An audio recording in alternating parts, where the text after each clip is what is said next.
Okay, good evening. Tonight I'd like to read a few stories and reflections from the life of Ajahn Chah, and I'll be doing most of the readings from this book, Recollections of Ajahn Chah, and then I'll finish with a few readings from Stillness Flowing. And these are mostly stories from the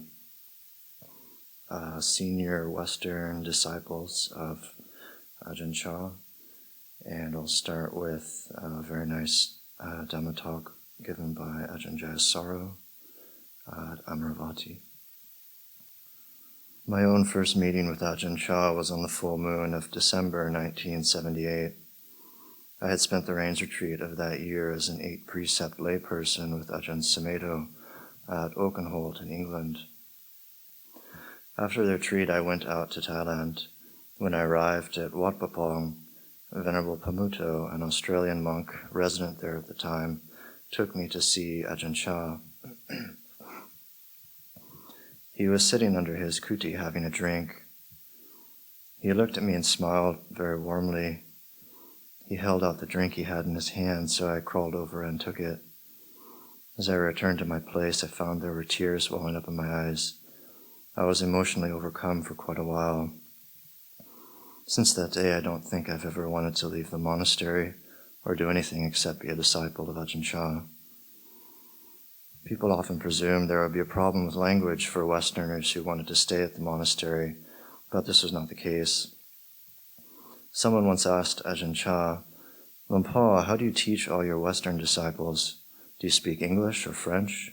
Do you speak Japanese or German?" "No," replied Ajahn Chah. "Then how do they all manage?" he asked. Householder Ajahn Chah inquired, "At your home, do you have water buffaloes?" "Yes, Lumpur," was the reply. "Do you have any cows or dogs or chickens?" "Yes, Lumpur." "Tell me," Lumpur asked, "do you speak water buffalo? Do you speak cow?" "No," the householder replied. "Well, how do they all manage?" Language was not so important to Lumpur. He knew how to see through the exterior trappings of language and culture. He could see how all minds basically revolve around the same old centers of greed, hatred, and delusion. His method of training was one of pointing directly at the way our minds work. He was always showing us how craving gives rise to suffering, actually allowing us to see the Four Noble Truths directly. And for him, the way of exposing desires was to frustrate them. In his vocabulary, the words to teach and to torment were more or less interchangeable. Such training as this can only take place if everyone in the monastery has great confidence in the teacher. If there is the slightest suspicion that he might be doing it out of aversion or desire for power, there wouldn't be any benefit. In Ajahn Chah's case, everyone could see that he had the greatest courage and fortitude, and so could trust that he was doing it out of compassion. Primarily, he would teach about letting go, but he also taught a lot about what to do when we can't let go. We endure, he would say. Usually people could appreciate intellectually about letting go, but when faced with obstacles, they couldn't do it. The teaching of patient endurance was a central aspect of the way that he taught. He continually changed routines around in the monastery, so you wouldn't become stuck in ruts. As a result, you kept finding yourself not quite knowing where you stood, and he would always be there watching, and so you couldn't be too heedless. This is one of the great values of living with a teacher. One feels the need to be mindful. In looking into Ajahn Chah's early life, it was inspiring for me to find just how many problems he had. Biographies of some great masters leave you with the impression that they were perfectly pure from the age of 8 or 9, that they didn't have to work at their practice. But for Ajahn Chah, practice was very difficult. For one thing, he had a lot of sensual desire. He also had a great deal of desire for beautiful requisites, such as his bowl and robes.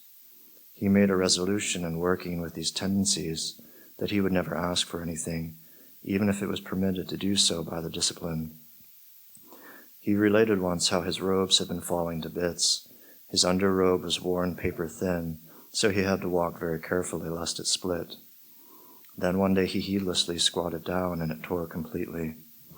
He didn't have any cloth to patch it, but remembered the foot-wiping cloths in the meeting hall. So he took them away, washed them, and patched his robe with them. In later times, when he had disciples, he excelled in skillful means for helping them. He had had so many problems himself. In another story, he related how he made a resolution to really work with sensual desire. He resolved that for the 3-month rains retreat, he would not look at a woman. Being very strong-willed, he was able to keep to this. On the last day of the retreat, many people came to the monastery to make offerings. He thought, I've done it now for 3 months, let's see what happens. He looked up and saw a young woman. He said the impact was like being hit by lightning. It was then that he realized mere sense restraint, although essential, was not enough.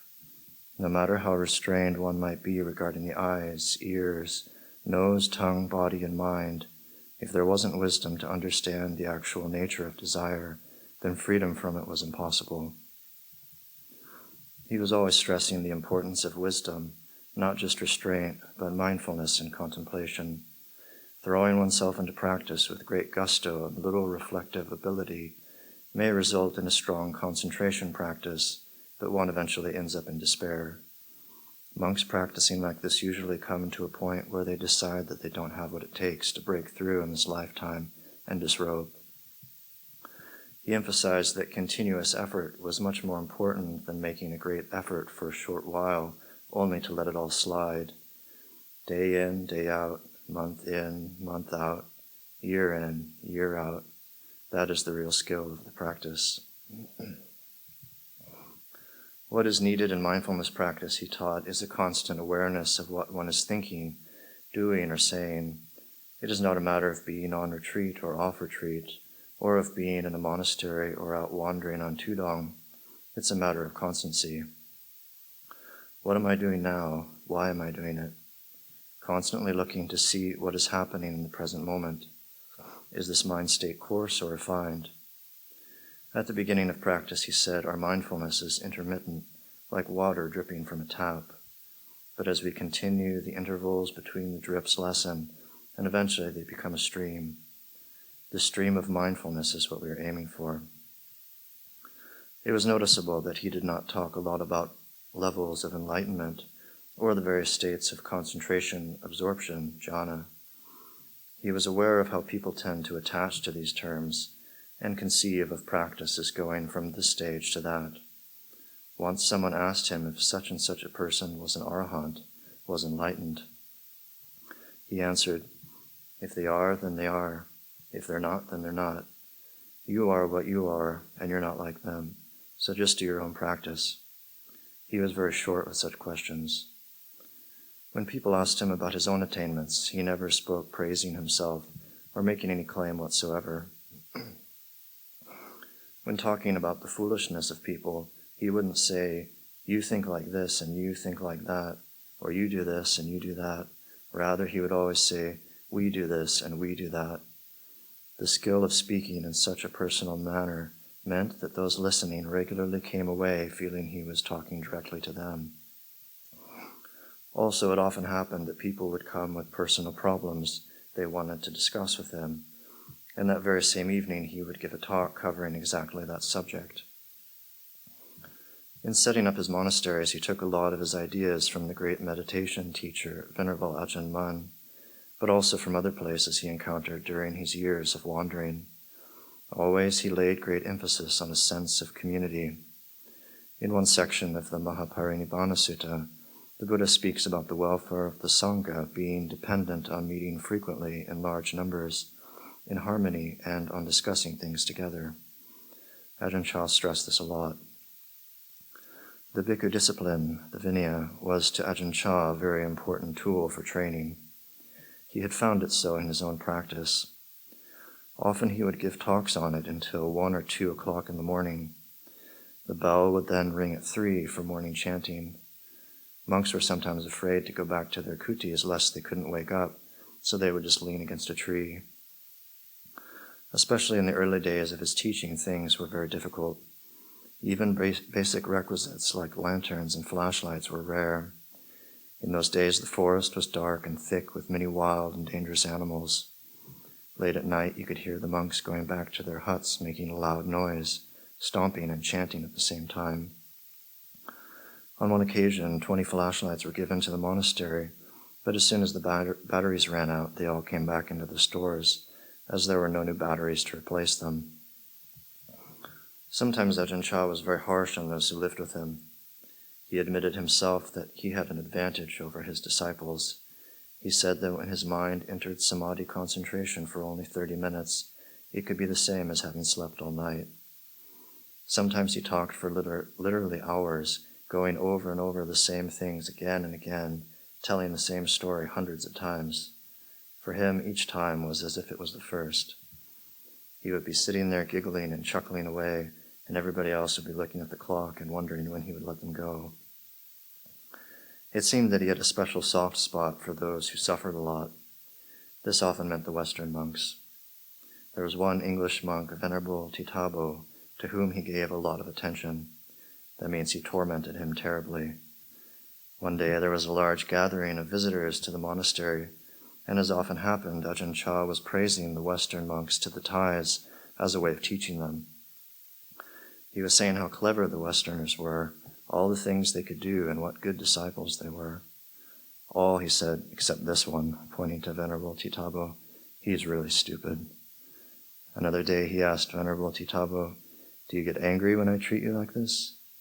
Venerable Titabo replied, "What use would it be? It would be like getting angry at a mountain." Several times people suggested to Ajahn Chah that he was like a Zen master. "No, I'm not," he would say. "I'm like Ajahn Chah." There was a Korean monk visiting once who liked to ask him koans. Ajahn Chah was completely baffled. He thought they were jokes. He could see how it was necessary to know the rules of the game before he could give the right answers. One day this monk told Ajahn Chah the Zen story about the flag and the wind and asked, "Is it the flag that blows or is it the wind?" Ajahn Chah answered, "It's neither, it's the mind." The Korean monk thought that was wonderful and immediately bowed to Ajahn Chah. But then Ajahn Chah said he just read the story in the Thai translation of Hui Nang. Many of us tend to confuse complexity with profundity, so Ajahn Chah liked to show how profundity was in fact simplicity. The truth of impermanence is the most simple thing in the world, and yet it is the most profound. He really emphasized that. He said the key to living in the world with wisdom is a regular recollection of the changing nature of things. Nothing is sure, he would constantly remind us. He was always using this expression in Thai, mai ne, meaning uncertain. He said this teaching, "It's not certain," sums up all the wisdom of Buddhism.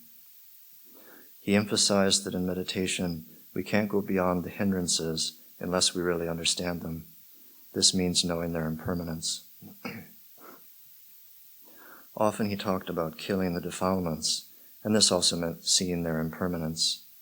Killing defilements is an idiomatic expression in the meditative forest tradition of northeast Thailand. It means that by seeing with penetrative clarity the actual nature of defilements, you go beyond them. While it was considered the job of a bhikkhu in this tradition to be dedicated to formal practice, that didn't mean there wasn't work to do. When work needed doing, you did it, and you didn't make a fuss. Work is not any different from formal practice if one knows the principles properly. The same principles apply in both cases as the same body and mind are active. And in Ajahn Chah's monasteries, when the monks worked, they really worked. One time he wanted a road built up to Wat Tam Sing Phet Mountain Monastery, and the highways department offered to help. But before long they pulled out, so Ajahn Chah took the monks up there to do it. Everybody worked from 3 o'clock in the afternoon until 3 o'clock the next morning. A rest was allowed until just after 5, when they would head off down the hill to the village on alms round. After the meal, they could rest again until 3, before starting work once more. But nobody saw Ajahn Chah take a rest. He was busy receiving people who came to visit. And when it was time for work, he didn't just direct it. He joined in the heavy lifting, carrying rocks alongside everyone else. That was always very inspiring for the monks to see, hauling water from the well, sweeping, and so on. He was always there, right up until the time when his health began to fail. Ajahn Chah wasn't always popular in his province in northeast Thailand, even though he did bring about many major changes in the lives of the people. There was a great deal of animism and superstition in their belief systems. Very few people practiced meditation out of fear that it would drive them crazy. There was more interest in magical powers and psychic phenomena than Buddhism. A lot of killing of animals was done in the pursuit of merit. Ajahn Chah was often very outspoken on such issues, so he had many enemies.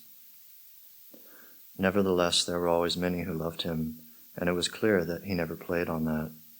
In fact, if any of his disciples were getting too close, he would send them away. Sometimes monks became attached to him, and he promptly sent them off to some other monastery. Charismatic as he was, he always stressed the importance of the Sangha, of community spirit. I think it was because Ajahn Chah was nobody in particular that he could be anybody he chose. If he felt it was necessary to be fierce, he could be that. If he felt that somebody would benefit from warmth and kindness, then he would give them that. You had the feeling he would be whatever was helpful for the person he was with. And he was very clear about the proper understanding of conventions. Someone once asked about the relative merits of arahants and bodhisattvas. He answered, "Don't be an arahant, don't be a bodhisattva, don't be anything at all. If you're an arahant, you will suffer. If you're a bodhisattva, you will suffer. If you're anything at all, you will suffer." I had the feeling that Ajahn Chah wasn't anything at all. The quality in him which inspired awe was the light of Dhamma, he reflected. It wasn't exactly him as a person. So since first meeting Ajahn Chah, I have had an unshakable conviction that this way is truly possible. It works. It is good enough. And I found a willingness to acknowledge that if there are any problems, it's me who's creating them. It's not the form and it's not the teachings. This appreciation made things a lot easier. It's important that we're able to learn from all the ups and downs we have in practice. It's important that we come to know how to be a refuge unto ourselves, to see clearly for ourselves. When I consider the morass of selfishness and foolishness my life could have been, and then reflect on the teachings and benefits I've received, I find I really want to dedicate my life to being a credit to my teacher. This reflection has been a great source of strength.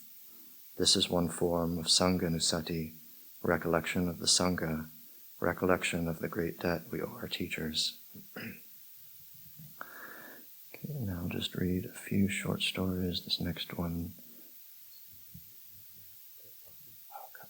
So that was Ajahn Jayasaro's talk. And so this next will be a next short story from Ajahn Khemanando. One day myself and a fellow Pakau, a New Zealander, were whiling away a hot, steamy afternoon in idle conversation on the balcony of my kuti. At Wapapong in those days, much of the formal practice was done as a group activity in the main hall, morning and evening, while your individual kuti was kind of sacrosanct, where you could expect to be left to your own devices most of the time. We had adjacent kutis in a far corner of the monastery and had become friends, offering each other companionship and support in this way, basically relaxing and goofing off. So you can imagine how surprised and guilty we felt when Ajahn Chah himself suddenly appeared on the path to the kuti, calling out and beckoning with his hand. We thought we were in for a scolding for not meditating diligently, but Ajahn Chah didn't seem bothered at all. He wasn't telling us to stop talking, but calling to us, "Come here, come here." It transpired that Ajahn Chah was taking time off from being the resident sage of Wat Papong, receiving a constant stream of visitors at his kuti, and had decided to go hunting for monitor lizards instead. Having just spotted one in the vicinity, he had come to enlist our help, patiently miming an explanation of how to fix a string snare to the end of a bamboo pole. Ajahn Chah was very fond of the forest chickens, which he would feed with rice in the area around his own kuti. He wanted to protect them from their natural enemy, the large monitor lizards which like to eat their eggs. So there followed what turned out to be a hilarious scene of two rather clumsy, inexperienced Westerners, goaded on by an enthusiastic Ajahn Chah, their adopted spiritual guide, thrashing around in the forest trying to catch a big lizard, hardly the sort of thing that I had imagined writing home about. We were quite hopeless, of course, and eventually gave up without catching anything, but not before having a good laugh at ourselves.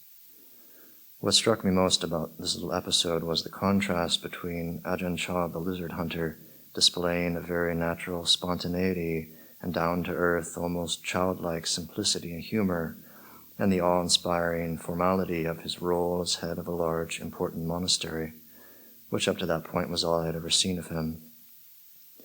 This had the effect of undermining many of my own preconceptions regarding what a great enlightened teacher was supposed to be like, and helped me to see that Ajahn Chah was actually very natural and quite funny. So I was able to feel less intimidated and more relaxed in being around him. And now just a short reflection from Ajahn Munindo. During the 5 years I was near Ajahn Chah, the thing that continually inspired me was how totally agile he was. My recollection of how he handled situations stays with me and serves as a valuable support in dealing with all that we have to face here in the West.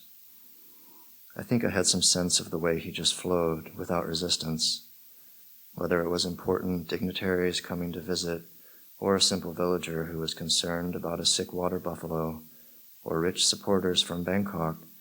He always had the same beautiful ability to go with it.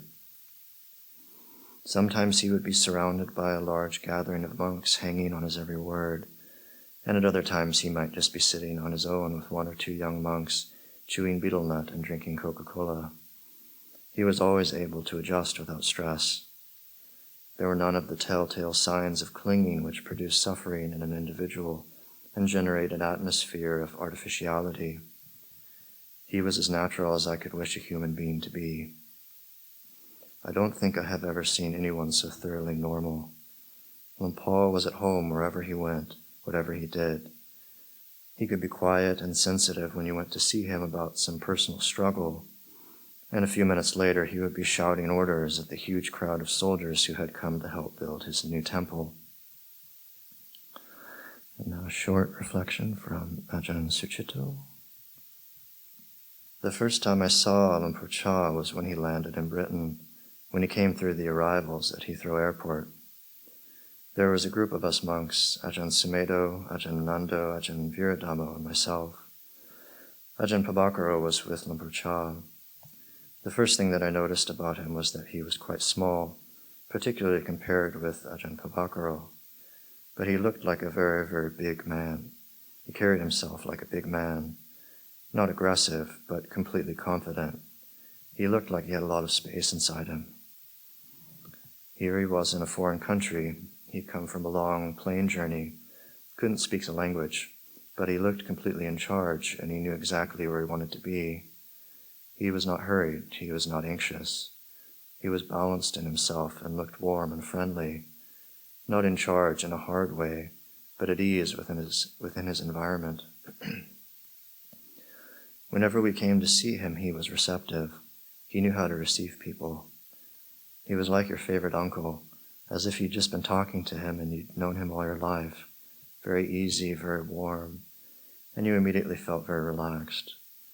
Normally, when you meet somebody who's strange, you think, better make sure everything's all right. But with him, you felt relaxed because there was the presence of metta immediately. This was overwhelming in some ways because usually almost everybody takes a little bit of time before they warm up. He was very kind, often humorous but not dismissive. He never wavered from being receptive and patient. People would be affected by that. People could feel that immediate heart contact, and the effect was amazing. Sometimes the place would be crowded with people who'd sit there just so they could be there. They didn't have any questions. They just wanted to be there, just to feel that heart contact. People are usually nervous, tense, and anxious, so to be in a place where there was somebody like this, offering this ease and clarity, was a blessing. You couldn't understand what he was saying, and you didn't have anything to ask, but still you wanted to be there. He would go on for hours. He never seemed to change his pace. He never hurried. He never hung back. Everything was just flowing. Never hurrying, never stopping, and never moving back. It was always flowing along, like still flowing water.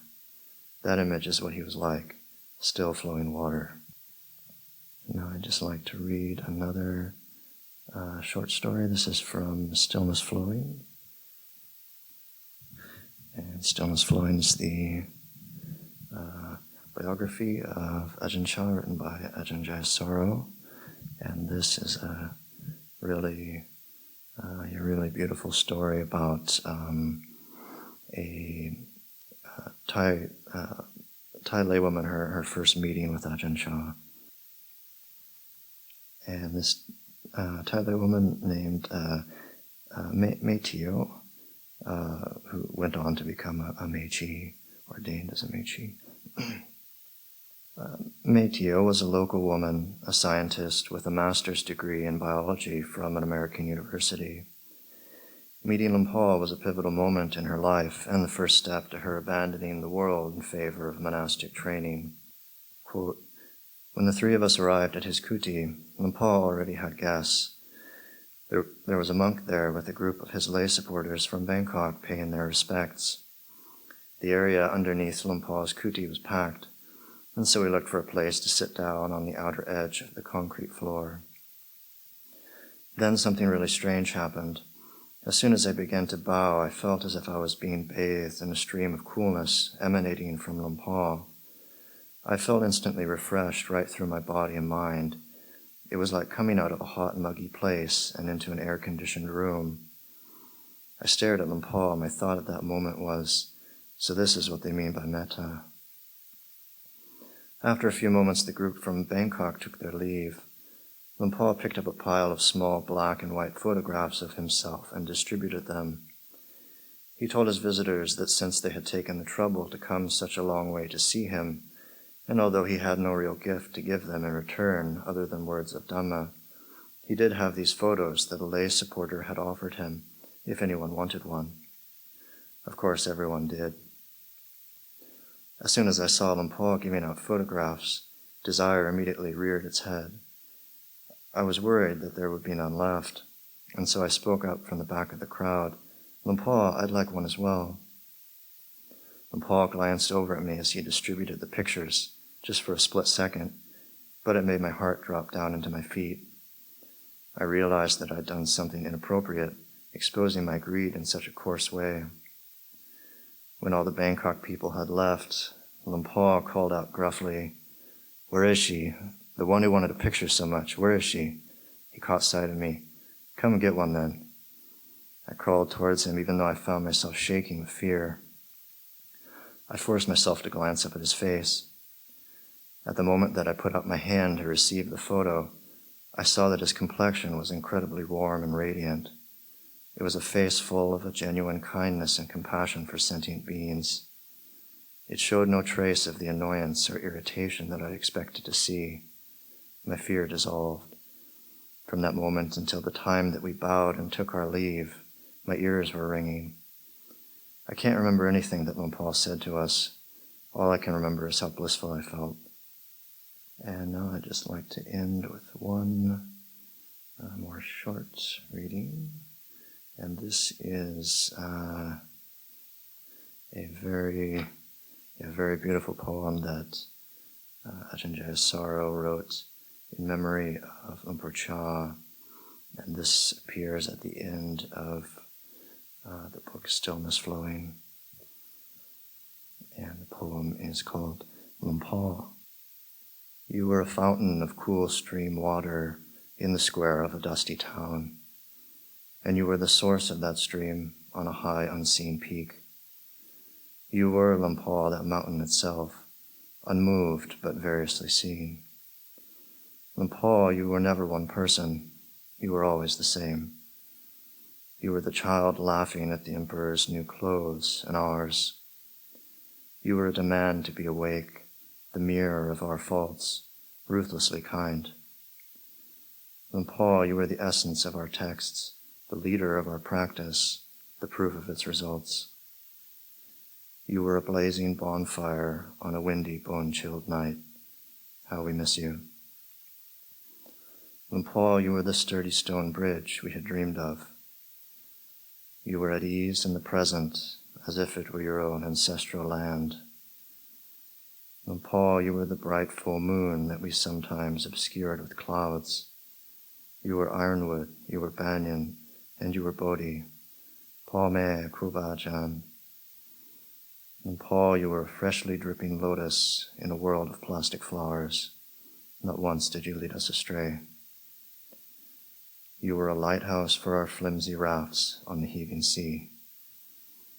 Lumpur, you are beyond my words of praise and all description. Humbly I place my head beneath your feet. Okay, so I'll just leave it there for today. Are there any questions that anyone has? Wonderful reading, thank you. I didn't know that there were animal sacrifices in Thailand. I know a lot of cultures have animal sacrifice, like voodoo in Africa, or many places, or even old Hindu Vedic practices of animal sacrifice. And I was wondering, is this just like an old religion in Thailand, or superstition that is still being practiced? And what kind of religion that was, if there was an older religion than Buddhism? Yeah, my own understanding on this is quite limited, but we do have a Thai monk here who probably would know. First, in the scope of sacrifice animal for quote-unquote Buddhism, it just kind of, most of the times is because you have this big gathering of people and they need a lot of food, so they will kill some water buffalo and or cows to make some food, rather than like offering to a particular spiritual something, that is the case for like former spiritual religions it's throughout Asian countries back in the ancient era that you sacrifice some animals, like in Indian subcontinent, right?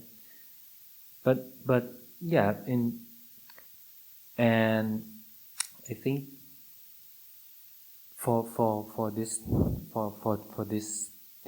like present period, it's much more or less than back in those days, unless it's kind of like, yeah, people need some food, we have to kill some cows, something like that.